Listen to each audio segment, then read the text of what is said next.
বর্ধমানেও শিশু পাচার চক্র ফাঁস। গ্রেফতার করা হয়েছে 3 জনকে। সদ্যজাতকে বিক্রির সময় এক মহিলাকে হাতে নাতে ধরে ফেলেন এলাকার মানুষ। ওই মহিলা স্থানীয় লাইফ নার্সিংহোমের আয়া। গ্রেফতার করা হয়েছে নার্সিংহোমের মালিক এবং আরও একজন আয়াকে। খোঁজ চলছে ম্যানেজারের। বাদুরিয়ার সোহান নার্সিংহোম, কলকাতা শ্রীকৃষ্ণ নার্সিংহোম বা ঠাকুরপুকুরের পূর্বাশা ছাড়িয়ে শিশু বিক্রির নেটওয়ার্কের জাল বিছানো রাজ্য জুড়ে। আর কোথায় কোথায় ছড়িয়ে রয়েছে শিশু পাচারের জাল? পাচার কাণ্ডে জড়িয়ে আরও কারা? প্রশ্নের উত্তর খুঁজতে যখন ব্যস্ত সিআইডি, ঠিক সেই সময় শিশু পাচার চক্র ফাঁস হলো বর্ধমানেও।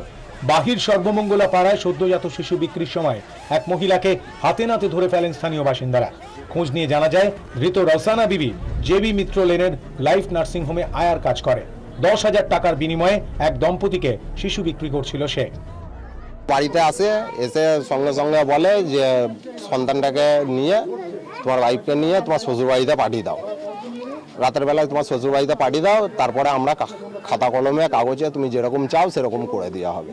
বর্তমানে এরকম একটা চক্র যে গড়ে উঠেছে সেটা কিন্তু টের পায়নি স্থানীয় বাসিন্দারাও।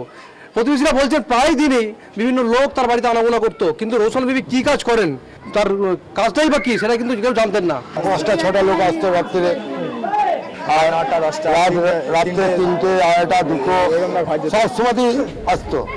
এরপরই রাতভর লাইফ নার্সিংহোমে তল্লাশি চালায় পুলিশ। গ্রেফতার করা হয় নার্সিংহোম মালিক এবং আয়া সন্ধ্যা মিত্রকে। সিল করে দেওয়া হয় লাইফ নার্সিংহোম। ইতিমধ্যেই তদন্ত শুরু করেছে বর্ধমান থানা।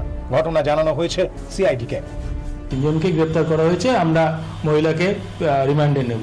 আমরা সব দিকেই তদন্ত করে দেখছি, আর যারা জড়িত আছে সবাইকেই গ্রেপ্তার করা হবে। তবে তদন্তের স্বার্থে এখনই আমরা কারোর নাম বলছি না।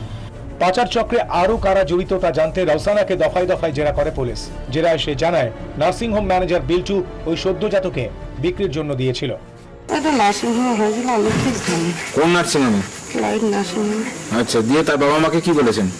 আমার তার বাবা মার সঙ্গে কোনো কথা হয়নি। তাহলে তার বাবা মাকে বাচ্চাটা না দিয়ে থাকে, তাদেরকে কি জানানো হয়েছিল বলুন? না, আমি ম্যানেজারের কাছ থেকে নিয়েছিলাম।